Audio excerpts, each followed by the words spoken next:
Halo, nama saya Rio Cisan dari kelas 64.4B.03 jurusan manajemen. Ingin menjelaskan analisis manajemen kompensasi dan kinerja Fakultas Ekonomi dan Bisnis. Bab 1. Pendahuluan.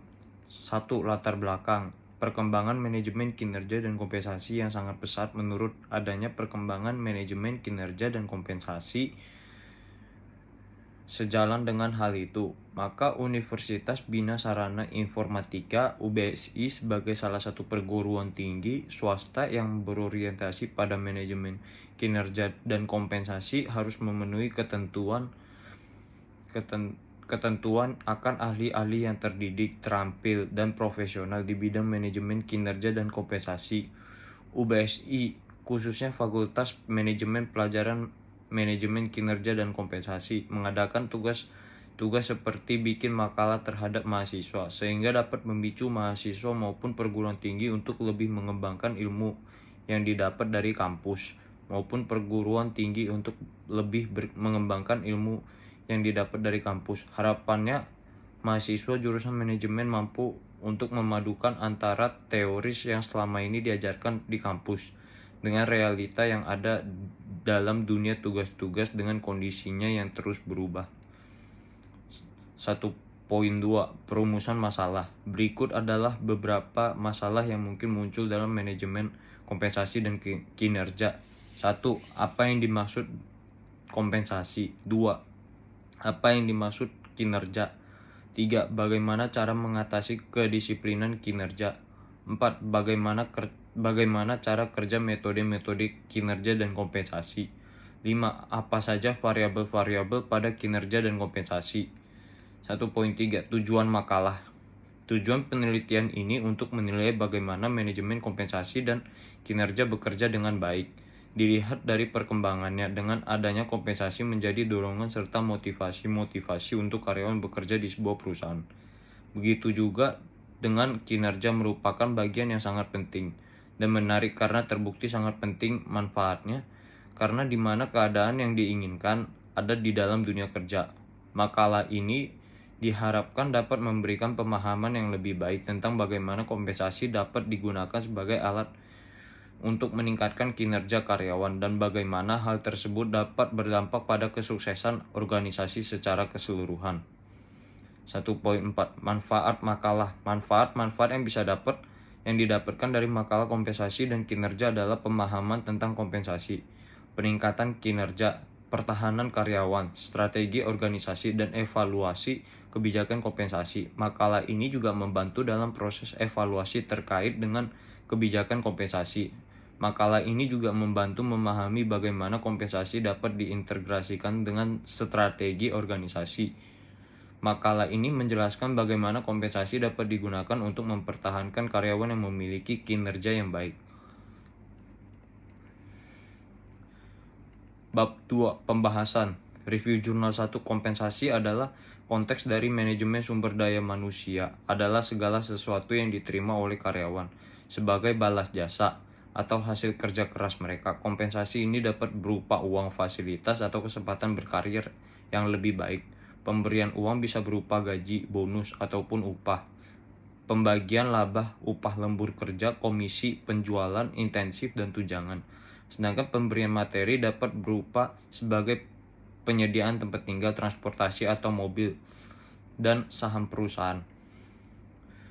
Tujuan dari pemberian kompensasi ini antara lain adalah mempertahankan karyawan yang ada sekarang, menghargai prestasi kerja, produktivitas, dan loyalitas karyawan. 4. Menjaminkan keadilan, memenuhi peraturan pemerintah. Review Jurnal 2. Kinerja dalam konteks manajemen sumber daya manusia adalah prestasi kerja atau hasil kerja seseorang berdasarkan kuantitas dan kualitas yang dicapainya dalam melakukan fungsinya dengan tanggung jawab yang diterima. Contoh-contoh kinerja sebagai berikut. Pelaksanaan atau pencapaian pekerjaan, prestasi, proses tertentu. Review Jurnal 3. Analisa terhadap Bagaimana cara mengatasi kedisiplinan kinerja ketaatan karyawan terhadap keseluruhan yang ada di perusahaan tempat ia bekerja. Hal ini penting karena tidak semua karyawan yang masuk menaati peraturan yang sudah ditetapkan. Pada perusahaan besar contoh-contohnya menetapkan aturan tertib yang jelas, membuat sistem penghargaan dan pengakuan, mengurangi jam kerja, membangun budaya kerja yang transparan, adil, berorientasi pada prestasi. Review jurnal 4. Metode dan kompensasi juga memiliki dua aspek penting, hubungan antar penilaian kinerja karyawan terhadap kerja, sedangkan kalau kompensasi total seluruh imbalan yang diterima oleh karyawan sebagai penggantinya jasa yang telah mereka berikan, dan kinerja melibatkan penilaian terhadap kerjaan, produktivitas, dan kualitas dengan tujuan memberikan umpan balik kepada karyawan tentang bagaimana mereka bekerja dan apa saja yang bisa diperbaiki. Berikut contoh-contoh metode kinerja. 1. Persiapan tahap. 2. Pelaksanaan penilaian. 3. Evaluasi dan umpan balik. Contoh-contoh metode kompensasi. Gaji. 1. Gaji. 2. Intensif. 3. Asuransi. 4. Barang. Review jurnal 5. Variabel kinerja itu terkait dengan beberapa aspek seperti sejumlah mana hasil bekerja memenuhi standar yang telah ditetapkan, jumlah output yang dihasilkan dalam periode waktu tertentu, sejauh mana karyawan dapat bekerja dengan hasil yang konsisten, dan sikap karyawan terhadap pekerjaan dan lingkungan kerja. Sedangkan variabel kompensasi itu terbagi menjadi dua, secara langsung dan tidak langsung. Yang termasuk secara langsung adalah gaji, bonus, intensif lainnya yang diberikan oleh perusahaan kepada karyawan sebagai imbalan atas pekerjaan mereka. Kompensasi tidak langsung itu terlibat dalam manfaat seperti asuransi kesehatan, cuti berbayar, dan program pensiun. Selain itu, ada beberapa faktor yang mempengaruhi kinerja dan kompensasi seperti harapan mengenai imbalan, dorongan, kemampuan, kebutuhan, dan sifat persepsi terhadap tugas imbalan internal dan eksternal, serta persepsi terhadap tingkat imbalan dan kepuasan kerja. Berikut penutup kesimpulan. Kesimpulan dari makalah di atas adalah manajemen kompensasi adalah proses memutuskan, menganalisis, menyalurkan, dan mengelola gaji, tunjangan intensif, dan jenis manfaat lain yang diterima karyawan. Manajemen kompensasi juga melibatkan manajemen kinerja dan memastikan adanya keadilan dalam kompensasi di antara karyawan atau audiens. Saran, saya berharap dari penelitian makalah ini yang saya buat ini bisa menambah wawasan pembaca makalah ini. Saya berharap pembaca makalah ini bisa membentuk sebuah gagasan.